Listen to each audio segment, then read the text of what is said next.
So, welcome guys to a new episode of Master Your Life, this time with my very good friend, Michal Blaszkowski. You got this right. Yeah. Did I pronounce that correctly? Yeah. So we know each other since, let me guess, like 5 years now? Yeah. So you're originally from Poland, but now you're actually living in the US after you lived in Italy, is that correct? Yes, after I lived in Ireland and I live for like a while in Poland as well. So kind of you asked me like where you live right now, I was like confused.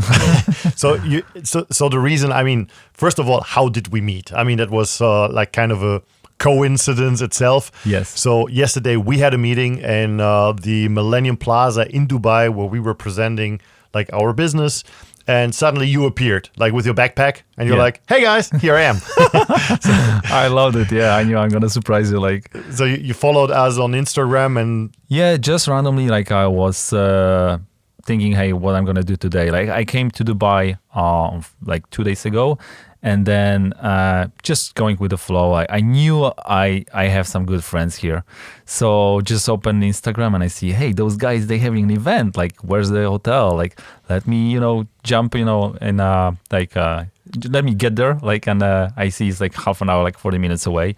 I knew like event will be up. So I just wanted to say hello. I never thought I'm gonna end up in the studio, so which is fun.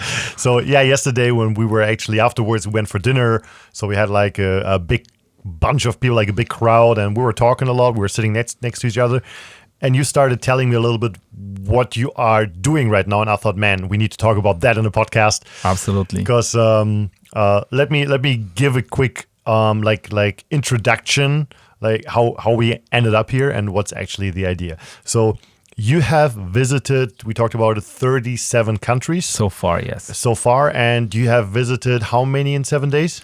I have visited 16 countries in 7 days. Yeah, that was like just an idea, and I came up with the, hey, why not? Like, I decided I always wanted to be a world traveler. I always wanted to visit, more and more countries, just because I believe that helps me, to become like, better person, like have better understanding of the world, what's going on. And I was like, I decided, why would I like postpone that? Like, why do I put it away? And so I was looking for the way how like I quickly can get up to at least like 50 countries, because if you tell a world traveler, you want to at least like have visited like more than that. So came up with the idea, and there's this nice part of Europe which is all those Balkans. We just jumped on the car and just moved it. In 7 days we did visited like 16 countries. We drove insane. all the way from Gdańsk, Poland, to which is like up the Baltic Sea, down to Istanbul, and then back. What was the reason? Like, why did you go there? Oh, because just an idea to do that. It was like in 1 day, like literally, my friend told me, hey, he was going to pick up his wife from Hungary. So he's supposed to go with the car. I said, buddy, like I'm okay to go with you. I know it's a long way, so I'm gonna, just help you, driving. And then his wife, she told him like, listen, I'm gonna stay here for another week, so why don't you come like a week later? So because he had all that free time and we were already planning to, like leave.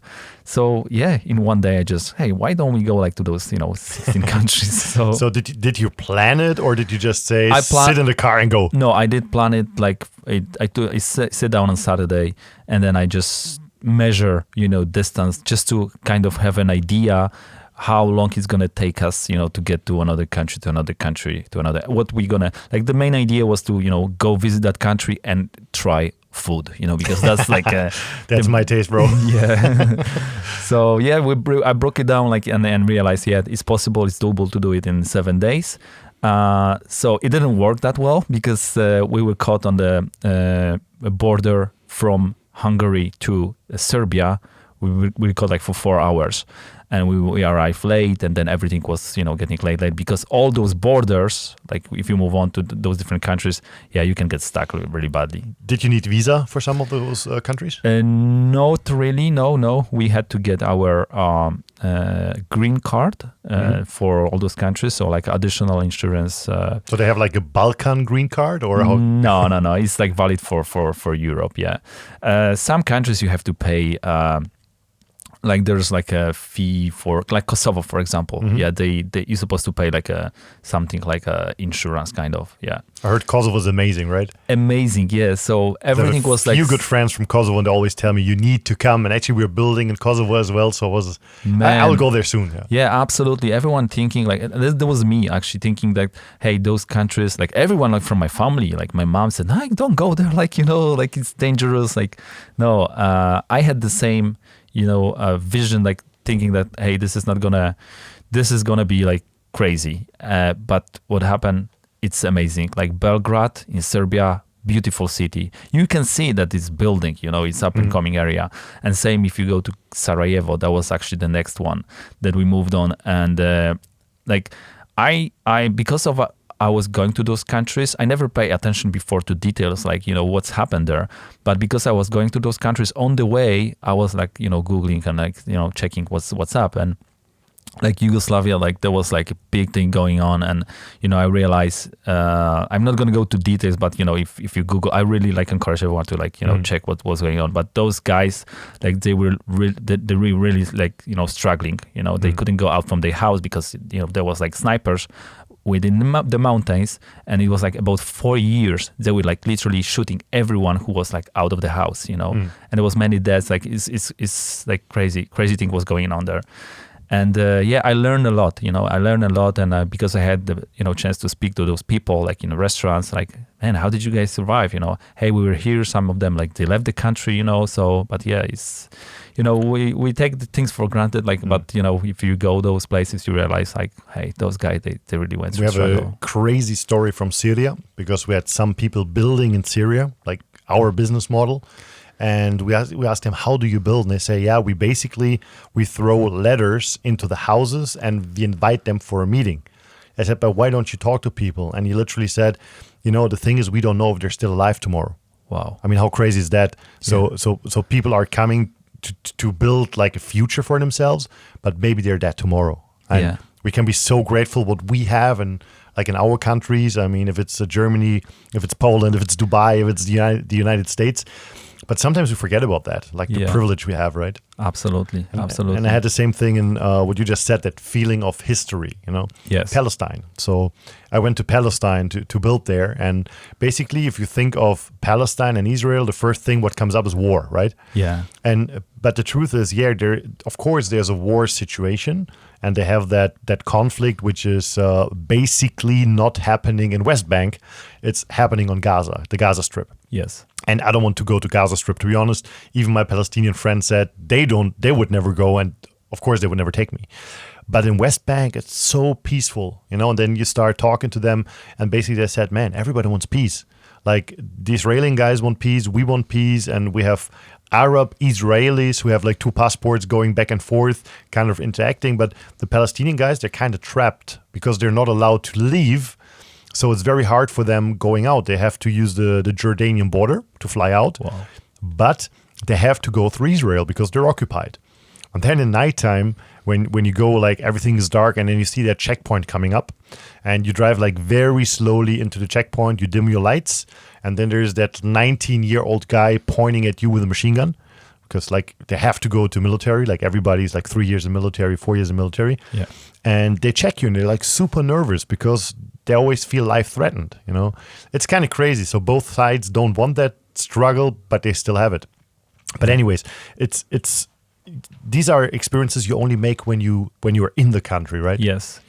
So what's your favorite food, actually? Like this. I think the quality of food is that they have is amazing. I can tell, like, and I can tell you honestly, I was going for food. Like, I knew that and we're not gonna pay like too much because those countries, they still have like like reasonable pricing and they provide the quality. So yeah, we had some great food in Sarajevo, like steaks and stuff. So Sarajevo was the place that we were visiting at late night. So I told my friend, like, listen, dude, like we're just gonna stop by, get food, and just get out of from there because it's late night. It could be like, that was me thinking, like, and when we arrived to Sarajevo, like there was so many people in the city, and there was actually something going on, like a big party. on the street. There's so many people who went to restaurants. It was fun, everyone was like, positive, So we decided to stay actually there. We quickly get a hotel and we get such a great food that, let's stay here and and see what this city can offer. So it was great. How was the price for the food? Oh, like Sarajevo was still like not very expensive. Like was really, you would pay like, I guess like half of the price that would pay in UK or France for like way better quality of food. So, but if you ask me for a price of the food in Kosovo, I was super surprised. We were super surprised. We get like steaks, which we would pay like 20 euros at least in a restaurant. They said to us like 4 euros, which is like crazy. Yeah. Is it your phone ringing actually? Something is vibrating. Something was vibrating right now. Yeah. We got this. Yeah, but doesn't matter because we are live. Yeah. So what happens. No, cool. So like I had that situation once in Lithuania. Yes. So when we did a tour in Poland and then we actually decided to go to Lithuania as well. And so we went with the whole group. We went to the restaurant with like 20, 25 people and everybody had pizza. And at the end, they brought me the bill and it was like 48 euros. Yes. And I was like, man, this is expensive. And then I looked the whole thing up and it was for the whole group. So basically we paid like 2 euros for a whole pizza. Yeah. It's amazing in some countries and the food was delicious. It was amazing. Yes. They had the same pizza like for 2 euros, in that restaurant. Like steak was 4 euros, pizza was 2 euros. It's crazy. So 37 countries, that's quite a lot.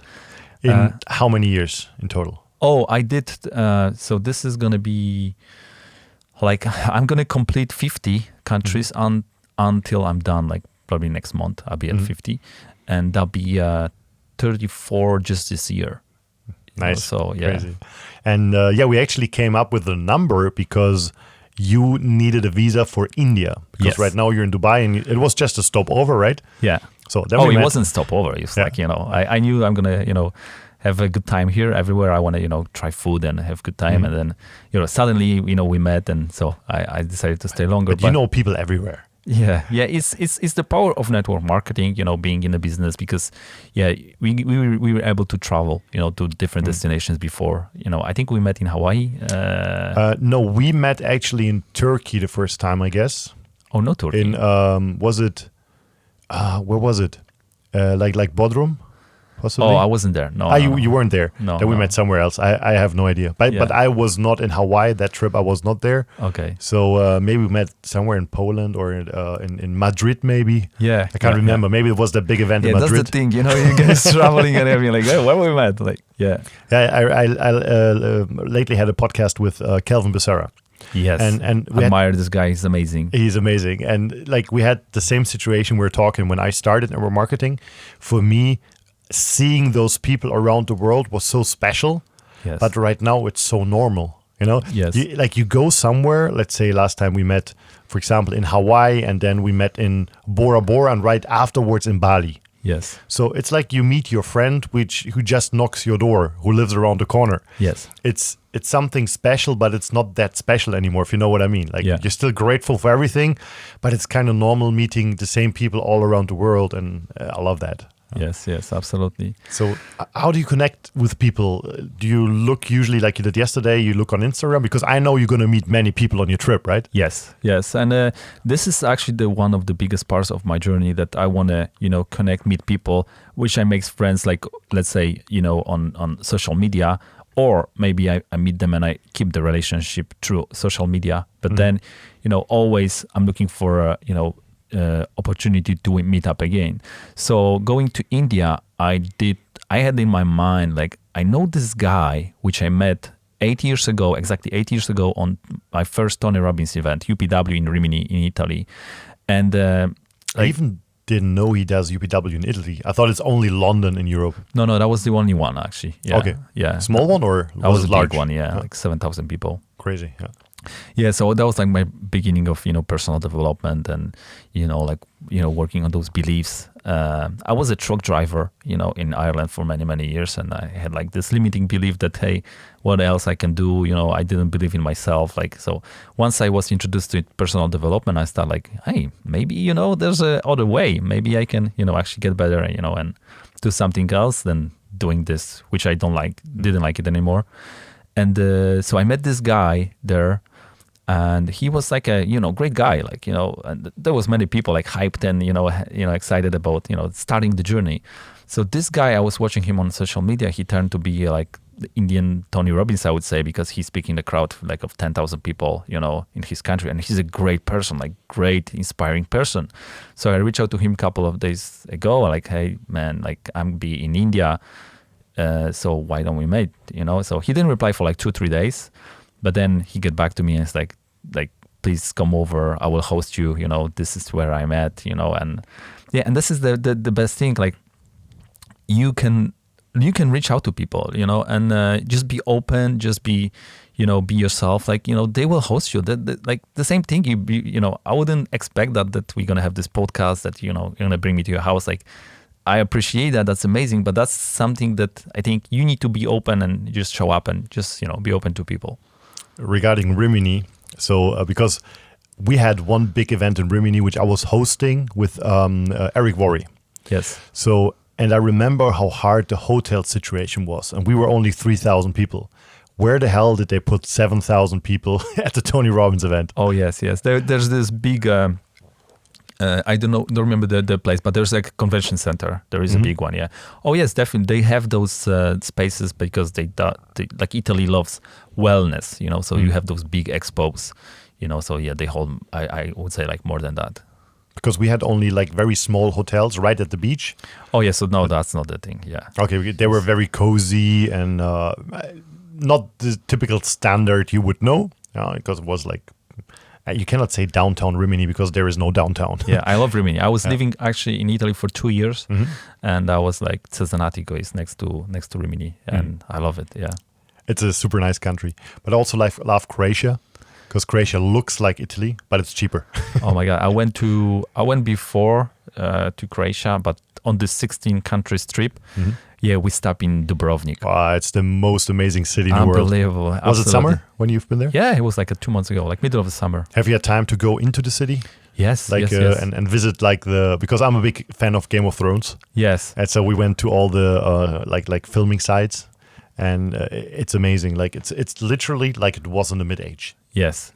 Everybody has to go there. True. Yeah. And there's like we were walking, around this town, and then we just went. We kind of didn't know where to go. Like actually, we were like, wow, it's amazing. Everything is cool. So we found there was a hole in the wall, like at the side of the sea. So we see, hey, there's a hole. Like I see someone just went there, and we go out and we see there was a bar and there was so many people actually sitting on those racks, and But it was a cave, or? Yeah, no, it wasn't a cave, but it was just a hole in the wall, that you can go out. And then suddenly we end up like, being on racks, like so many, people sitting there, and we watched the sunset actually, the and amazing views, unbelievable. And just for this thing, it was worth to stop in Dubrovnik just for the view. I have to say my two favorite cities in Europe are Dubrovnik and Prague. Wow. Because those two cities are like they were. Have you been to Budapest? Not yet. Oh my God, you'll be blown away. Yeah. I was in Prague, I was in Dubrovnik, but Budapest, yeah, I stayed there 3 days. After, the trip, I stayed there in Budapest because there was so many things to see. I think and I was in, many cities you can imagine. I love Rome, for example, in Europe, but Budapest is on the top of the list right now. My wife was just there, I think, 4 weeks ago. She brought her mom because her mom actually grew up in Budapest. Okay. And she hasn't been there since she was a child. So my wife wanted to surprise her. They went there, and she also said it's amazing. And even the hotels are super special. Yes. Everything is special. Not mention food. So come of course, food is always the thing to go. How do you stay that skinny? Actually, that's not fair. Like talking about food the whole time. Okay. If you want to go to this subject, yeah. Not yet. Okay. Let's talk, because yesterday we had a great talk about nutrition. Yes. And different ideas, different mindsets. Let's keep that for a little bit later, because I first want to finish. What's your plans now? Because we just said the reason why you actually found out that you already had like so many countries in that short time was actually because for the India visa, Yeah. You had to fill out, what was it? Like 10 years? Yes, absolutely. I had to put so it was a funny story because I'm like even on this trip, I know where I'm going, but I don't have any flights booked, no hotels. Like I'm just going to go and, find myself in a situation that I have to find out, what's next. So I realized I should plan for visa because I thought there's no need for visa for, those countries. But yeah, India needs visa. Mm-hmm. So I realized you need 4 days, for the application. Which is quick, by the way, still. Yeah, which is quick. And I was like, okay, it's Saturday. I supposed to leave like tomorrow. And it's weekend, so probably they're not going to do this. So I did the application online. There was like so many, I told you this, there were so many like scammy pages, like shady pages telling you, hey, if you pay $100, $150, we get you your visa, real quick. You don't have to go through this. And they look shady already, right? Oh, yes. It's you can tell, those pages when you see those testimonials. Like, it's amazing, it's the best thing, the best service. You can read those and like, hey, this is not real. And they had even chat, so I was like, asking them questions.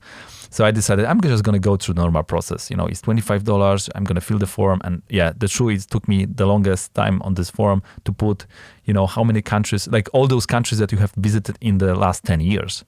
I was like, okay. And they said, like, if you're going to miss any country, you might be denied. So I had to, do the math, like put all those countries in there.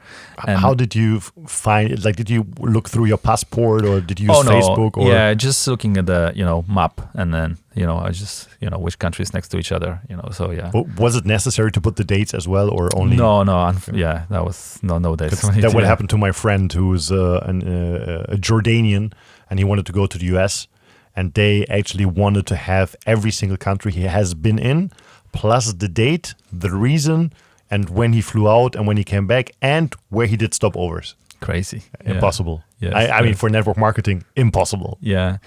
Yeah, I also had to be aware, like, better, for sure, like the situation because you're here in Dubai. But there's some rules, like there's some countries I shouldn't be visiting before going to US. So I'm kind of like, I think it's Iran. One of them that you shouldn't be visiting, if you want to go to US. But you told me like that you cannot go to Qatar from Dubai. You cannot go, like, we don't realize things you find out when you live in the region, obviously. But I'm a big fan of the Middle East since I live here, and I learned so much, especially about hospitality. There's no country or no area like the Middle East talking hospitality. Yeah. If we go to Oman, sometimes we go for kite surfing. And like those guys, literally, they don't speak a word of English. Our Arabic is not that good either because we basically speak English. It's the main language in the UAE. And those guys, they come to bring you food.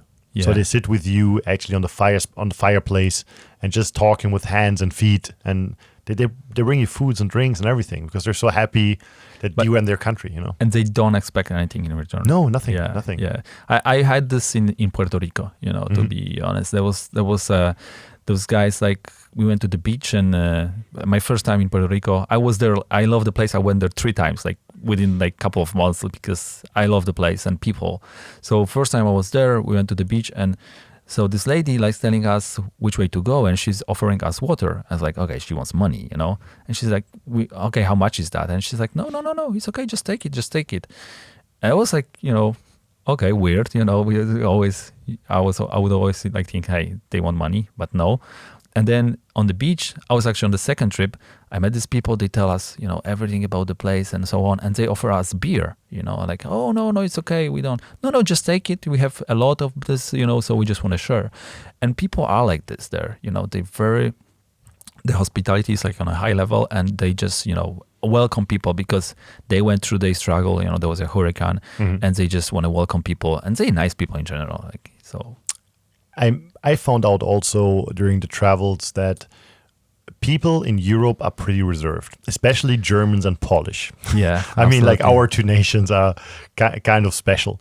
So, but as more you go to the south, as more open people are, but as more you go to Latin America, it goes crazy. Like there's just a different kind of community. Yes. So you feel welcomed right, like from first day on, and you are a part of the family.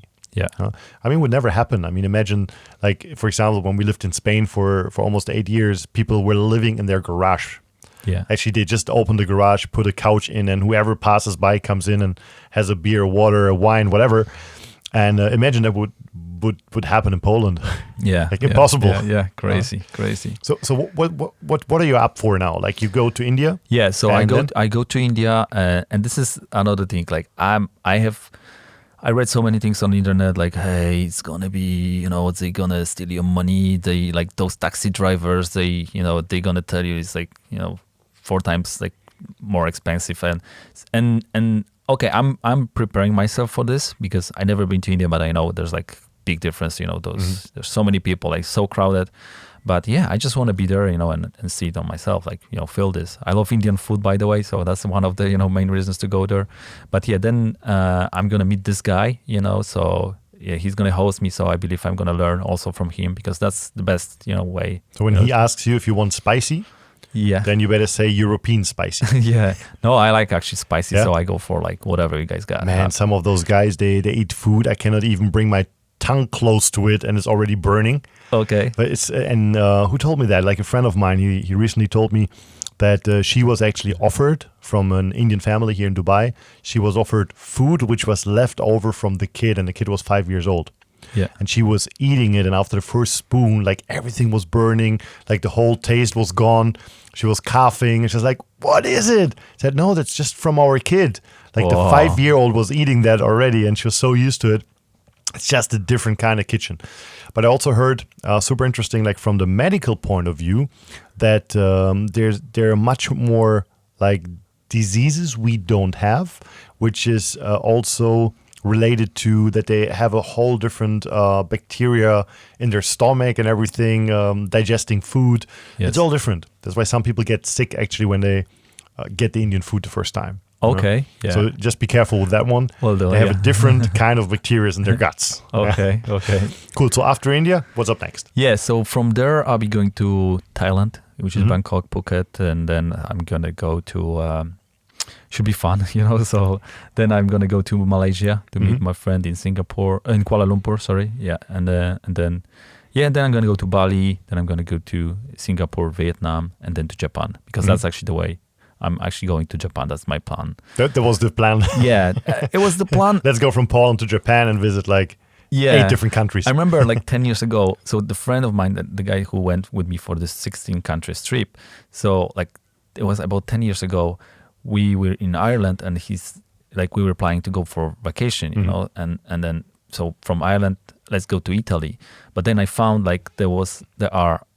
flights are cheaper if we go through Tenerife. And okay. And he was blown away, and to go back not directly from Italy to Ireland, let's stop in Amsterdam in Netherlands, and for him it was already crazy, that you can just go off the road and experience. Like Tenerife was crazy. We had expended 2 days and it was fun. So I always like that, to make it. Why would you go straight line?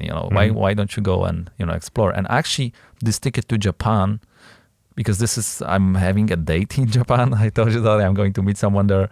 And then I broke it down and I realized, hey, I can visit all those countries on the way. It's going to cost me the same money.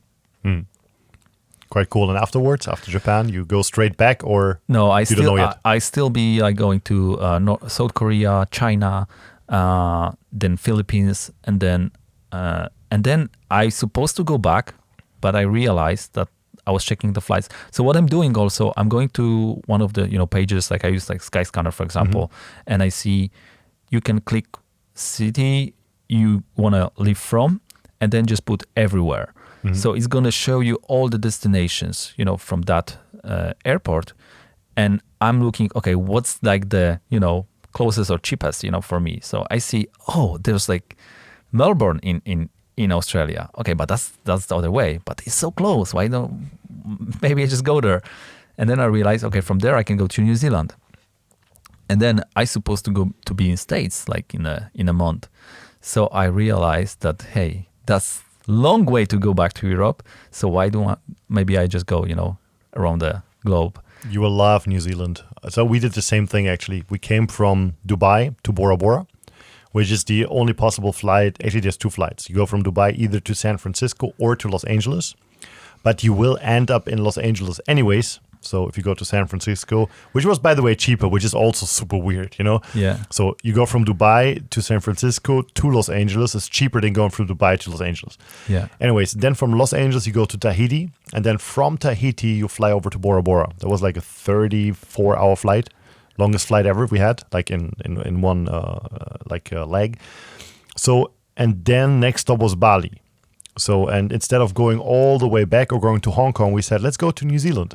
Yeah. So we spent like 4 or 5 days there. It was amazing. Like the countryside, something super special. So you will love it. You will really love it. Auckland, it's amazing. I this is like those animals. Yeah, I guess you had like this koala, like. No, what we did, because it was winter when we were there, so it was not really cold, but a little bit fresh. Okay. So what we did, as we haven't had so much time, because like we had 4 days, but we arrived the first day, then we had 2 full days, and then we left on the 4th day. So what we did is we went to Hobbiton, which is basically the film side of The Hobbit and Lord of the Rings, and you literally feel like you're in the movie.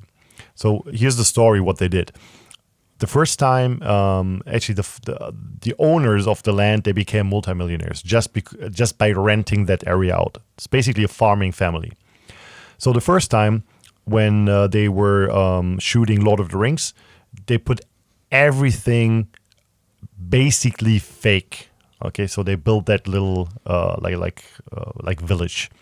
So then they wanted to come back a few years later for shooting The Hobbit. And then the owner, he was very smart. He said, yes, you can do that, but this time you have to put it in fix. Yeah. And there's actually a fake tree, which is right above the Bilbo Beutlin's house. It's a huge tree and all the leaves are fake, but it looks original.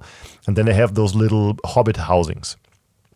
So you feel like you're in the movie. But what impressed me the most was they have, I think, around 10,000 people a day or something going through there, like buses coming, and the entrance was $100.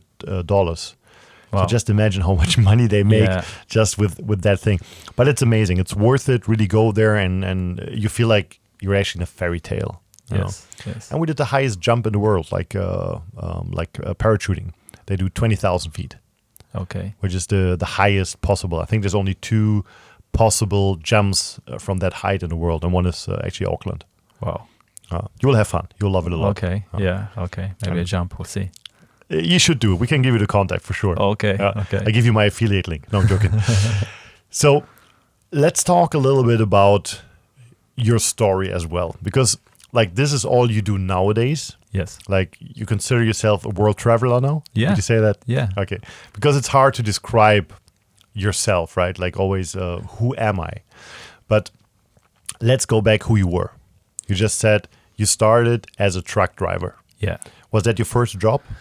I would say, yeah, like I went to Ireland. That was like back in the days when, I'm from Poland, originally born in Gdańsk. And, this country, like, it was like 15 years ago.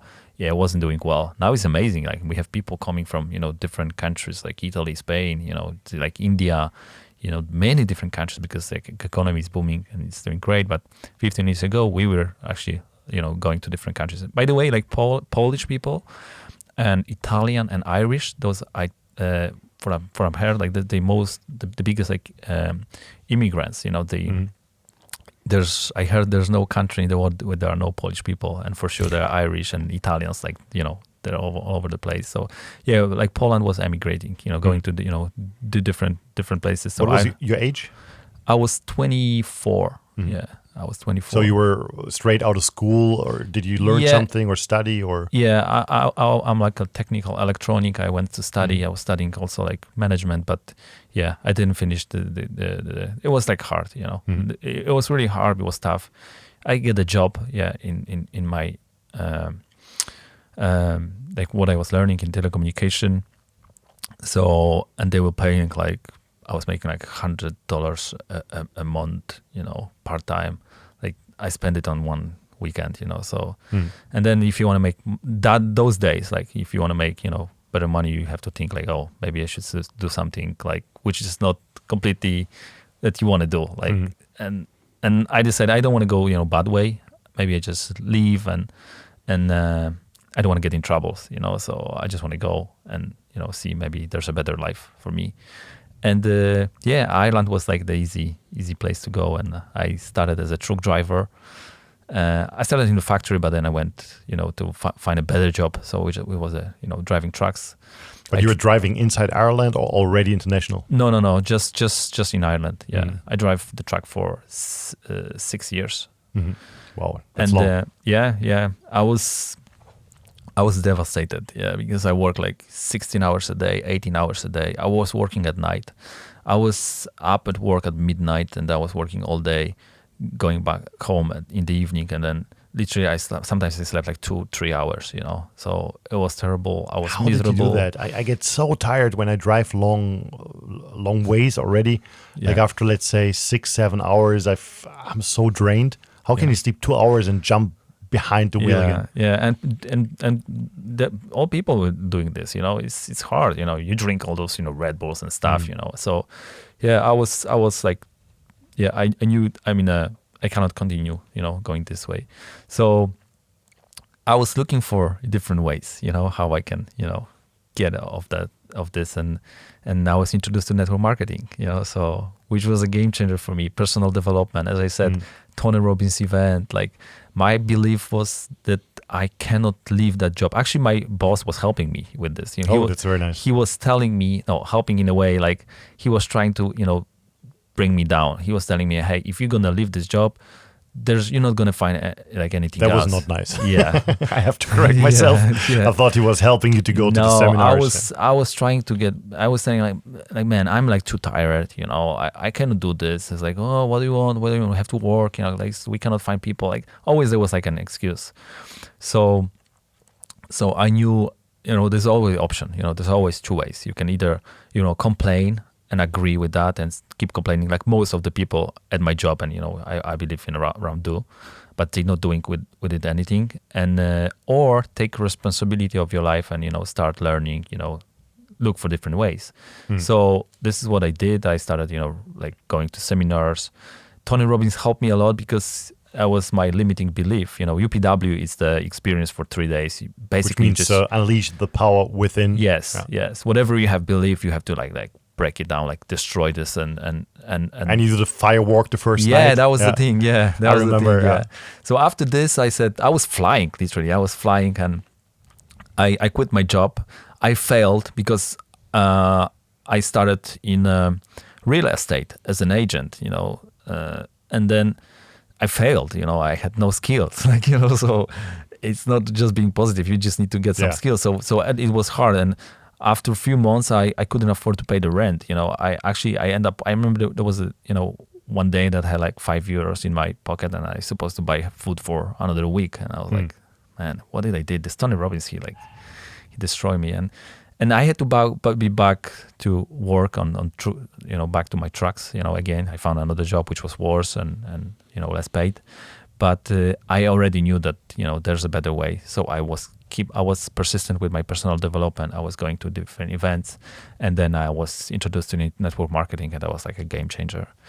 Took me 9 months since I started because I was ready for it, to take off. And I started, making more than I was making from my, regular job, and I just quit. And so you started part-time basically, like most people do. Oh yes. Started part-time, definitely part-time. Like I was still driving, but it was crazy, but it was worth it. So today you're actually also part of a startup. You're like the top sales guy in a startup company. Yes. And how much would you say nowadays, like of the success you're having, you have thanks to personal development and network marketing? I would say most of it, because through personal development, also I met great people like you guys, and like people you're working with, like there's so many people, and I see there's like so important, like belief, to have belief, like spirituality, like this is so important, and this is something that helped me. I went through struggle, even if I was successful, for a while, I was missing that part. And I was missing that part, and at some stage, I went down again. So when I was introduced again to, like belief, and, I started believing, asking and appreciating whatever I have. I actually trade my expectations for appreciations. That's what Tony Robbins says. Trade your expectations for appreciations, and this helped me a lot. I every day when I was waking up, I was like thankful. Thanks for this great day. I'm expecting great things, but I appreciate what I have. And I don't know, it's just some magic happened, and I started working with this company, and within like 2-3 months I became a top guy in sales with that company. And I think that's because of all of those things that I acquired in the recent years. And that's something, when people hear about network marketing, and many of the listeners here are not involved and don't even know what network marketing is. But if somebody heard of network marketing, most people have that criticism, like the typical things what people say about it, it doesn't work, it's not real, it's a pyramid scheme, whatever. Of course, this is all not true, but the most important thing what most people do not realize, it's not only a business to make money, it's literally a business to change yourself. Absolutely. And I always like to say network marketing is actually personal development with a product or compensation plan attached to it. That's it. And we just had the conversation that the most valuable thing is what we were just talking about, meeting friends all around the world. Absolutely, and yes. You're never alone, Yeah. And this is me, like 8 years back, like 10 years back, when I was struggling, and all my friends, they was like, okay, hanging out, the weekend, like drinking, like there was nobody like, telling me, hey, we can do something better, And here is such a like empowering environment that you guys create, that this profession creates. Because whenever you go to the event, you could be having like challenges, like like low self-esteem and this stuff, and then you find yourself in the environment that people like really believe in you. They want you like really to grow. And even if your family, for some reason, that happens a lot. Like your family will be like, "Hey, why are you doing this? Just keep your job." Like they pull you down, and here you find yourself in an environment that you can really, really grow. And I think this is the best part of it. People come because they want money real quick, but it's not about that. This is who you become on the way. Especially in your situation, what's the most interesting one is right now you're not involved in network marketing. Yes. So and that's the craziest part, because people always, let's say they listen to the podcast, they would be like, oh, these guys for sure they work together and they try to convince us through the podcast to join whatever they're doing. No. So in your case, you're not involved, you said, since 3 years. Yes. But you also say you will do it again. Absolutely, yes. That's like something that,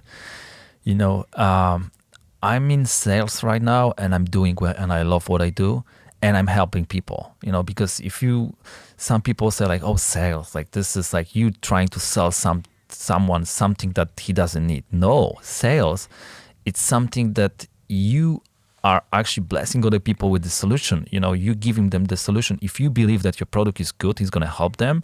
So you have to sell, That's your obligation. That's your duty, You have to do that because you have to show them the way. There's a better way. And I think it's powerful, but I believe with network marketing, it's even better because you can, reach out more people and help more people. And it's just this duplication is amazing, It's if you are the person or you want to be a person that have a mission, and you will feel at some stage like, hey, I want to share what I learned. I want to help people, So this is the best tool that you can have. So you're very experienced in, let's say, the industry and the profession in general. So yesterday the industry is small. So we have a lot of common friends from different companies. We also have friends from corporate, which work for big companies, which have founded companies. So you are looking around right now also to find something what fits.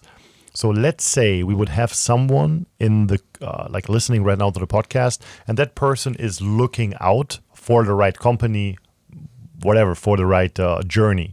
So with your expertise right now, knowing so much, what would you suggest what people should really look for? Okay. So I always say that I'm not joining companies, I'm joining people. They could be a great company. It could look good, but you want to see who's behind, who's like, if those are people are real, if they passionate, if they, as you said, this is a small world, so you can easily look, hey, if they were doing like acting like, not well, like you can find out. You can easily find out. So just look for, because product is very important. You want to have, as I said, product that really will help people. But if you want to grow in this profession, yes, you want to join the team, that people that are passionate and they're willing to help you. You can quickly like find out. I've seen you, like yesterday, you pick us up like at the restaurant. We were driving, to the place, and then you had this call. Like basically, you were working, on the go, and doing Zoom for some of your friends, like your partners from Mexico, and like this was amazing because I've seen it, like how dedicated you are, and at the end you said something very important. You said like, I'm with you, this is my WhatsApp number, I'm gonna support you, and that was honest. So, and this person, you asked the question, hey, so tell me ABC, if you wanna, still like have some doubts, are you ready? Like this person was ready because you show them that you care, you show that person that you really care. And I think this is the crucial part, For sure you want to be on Zoom call with leaders. I always want to find out who is the CEO of the company, what his vision, what are his values. So I always want to see, because I want to join people and like help him. And this is going to help me later on, because you can lose your motivation. But if you feel a part of something bigger, you're going to go with it. Like so. Just had a very important thing, values. Yes. Because I think everybody lives their life to certain values. Values can change a little bit if you understand more what values are. But if the people you work with do not share the same values, you will never go forward. It just doesn't work. You'll never get along with each other. It even goes so far that when people argue, they never argue about the thing itself. They argue about their values because they have it's incongruent, like they have different ideas how things should be. Yes. Here's an example. One of my former best friends in childhood, he's completely different than I am. But it was no problem when we were kids, because kids are kids, right? So one day we had a situation where we actually made an appointment to play golf. I think I was 25, 26 years old. Now I was a little bit older. I just came back from Spain. So we sold our gyms. We never got paid, but we didn't find out yet. Okay. So we had that appointment playing golf, and he's a school teacher. So this day I go to the bank and I bring my check over there to collect the part of the money from the gym sales. And the check bounces. So I try to call him to tell him that I cannot come to play golf after his work. So, but I couldn't reach him. I speak on his mailbox. And then we had that big issue coming up and try to solve it. Like, I would say 2 weeks or 3 weeks, I haven't heard anything from him. So fine, and he didn't pick up the phone either. So one day he picks up the phone, and I'm like, man, what's going on? Like, why are you not answering? And he was like super pissed at me. I was like, what's wrong? And he says, the one day when we actually had that appointment, and you just ignored me. I said, no, I spoke in your mailbox. Yeah, but I was already at the golf court waiting for you when I heard the message. I said, yeah, but I had something important. And he was so pissed at it. And I didn't understand what was the issue. But now looking back, I understand his value. I mean, he's a schools teacher. So it's security. It's punctuality. Yes. And my values is freedom. It's having fun. It's variety. It didn't match, Got it. So nowadays we're not that close anymore. We're still friends, but we just we live our lives on different terms, on different values. Yeah, it's a very good point. Sometimes it's happened. You would you're a good guy, and sometimes there's someone being upset of you because you've been late, you just messed up a little bit, but you're still a good guy. You have good intentions, but because of that person have those different values, you lost. In the eyes, hey. I live by the terms. Everybody is always right in their own world. Oh my God, this is something that I was actually, Yeah. something that I said everybody has their own right. Yeah, absolutely. And as soon as you understand that, you go through life much more relaxed because it doesn't matter how often we talk about it. You will be right. I am right. Yes. It's not that I win against you, you win against me. We're both all right. Let's just accept it. Yes, 100% agree, especially with women, huh? Do you have a wife? No wife, yeah. I have a girlfriend. That's my date. That's your date in Japan, right? Yeah. Yeah, right. And she is actually Mexican. That's why you understood me yesterday when I was talking Spanish. I went to like a year and a half ago. I moved kind of like to Florida, and I was there, and I realized, hey, like nobody speaks English here. Like no, I mean like people speak English, but there was so many people speaking Spanish, and struggling with English. So I decided, maybe I should, adapt. I speak 4 languages right now. Like that. Which are?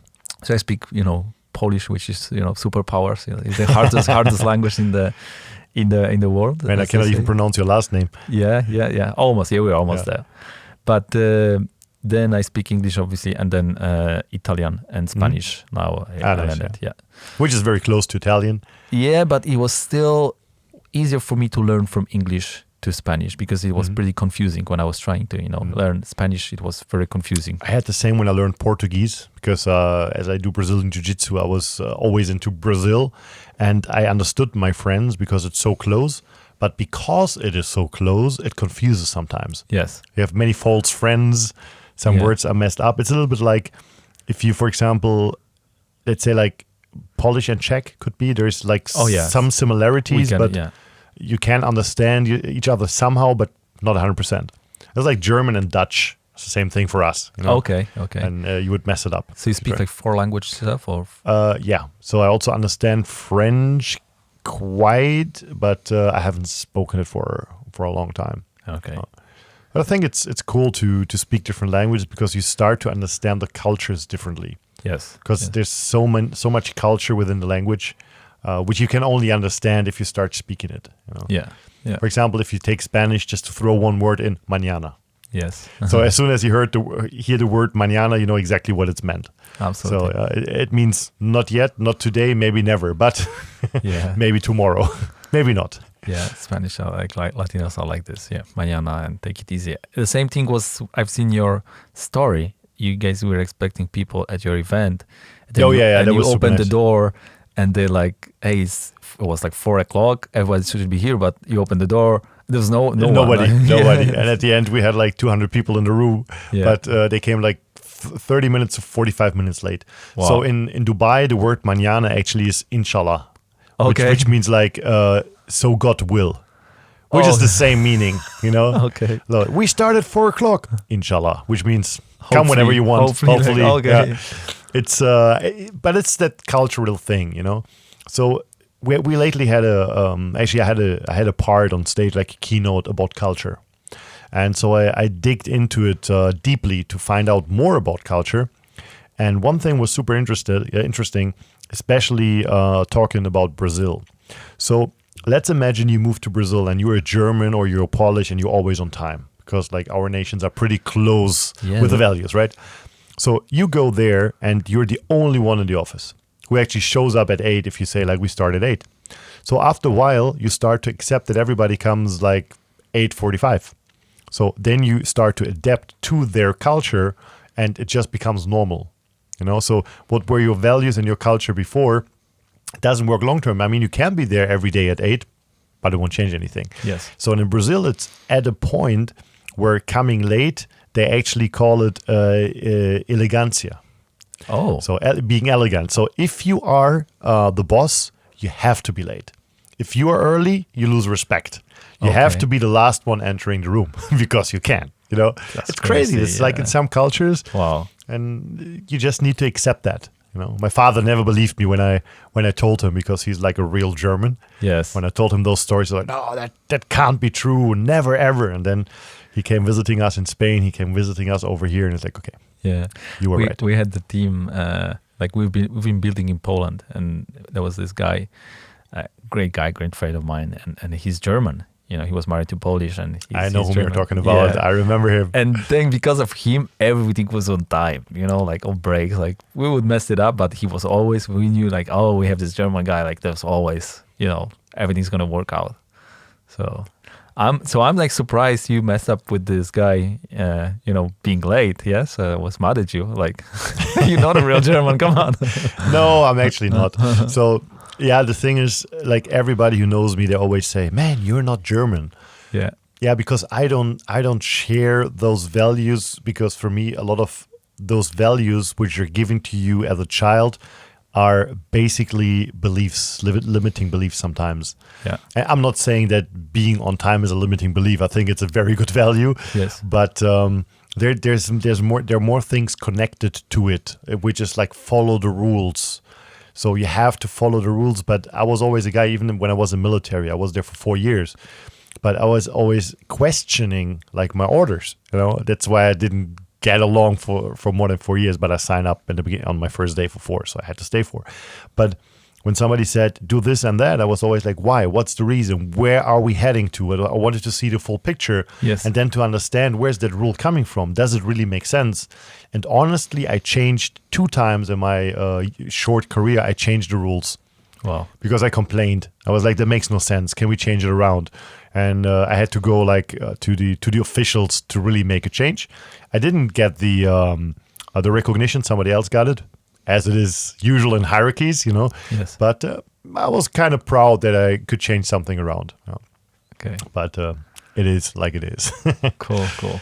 Awesome. It was a pleasure to have you here. Yeah. But before we close down, I would like to have one last tip from you. If somebody says, I just love what I just heard, like traveling the world was always a dream of mine. What would be your tip or your tips to someone who maybe is a truck driver right now, or car mechanic, or an engineer, whatever, and says, yes. Man, I would like to live a life like you. What would you recommend? Okay, yeah. So one thing for sure, I think this is the crucial part. People are having, biggest challenges with making decision.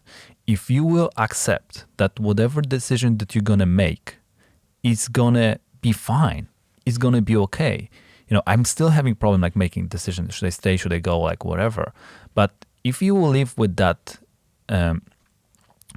if you think that way, that whatever is going to happen, like 3 years from now, 5 years from now, like 6 months from now, you're not going to even remember that situation, So what you're going to regret most, the actions you didn't take, So if you like thinking, oh, should I go for this trip? Should I go, for this vacation? No, because, maybe I'm going to, I don't know, lose my job. Maybe someone will be upset. Like, just go for it. If this is something that you feel that you want to do this, just go for it. Because, yeah, like there's no like bad decision. If you feel, if you will, after this, you will like look for, I shouldn't be doing this. And if you will, kind of try to punish yourself for that, okay, this is not going to work out.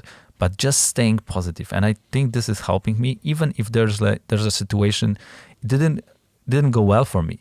I give you an example. I supposed to be today in Vegas. That was my original plan like 2 weeks ago. And I really, there's event going on. I really wanted to be there. I wanted to meet. That was like 3 weeks ago. That was the plan. And I really wanted to be there and meet my girlfriend, like she's in California. So I was planning to fly there, that's it. And then it didn't work out, so I had some challenges that didn't work for me. And I decided to take this. I smiled. I'm like, okay, so there's new opportunities, there's new doors opening. So if there is any situation that you feel like, hey, it didn't work out, just think positive.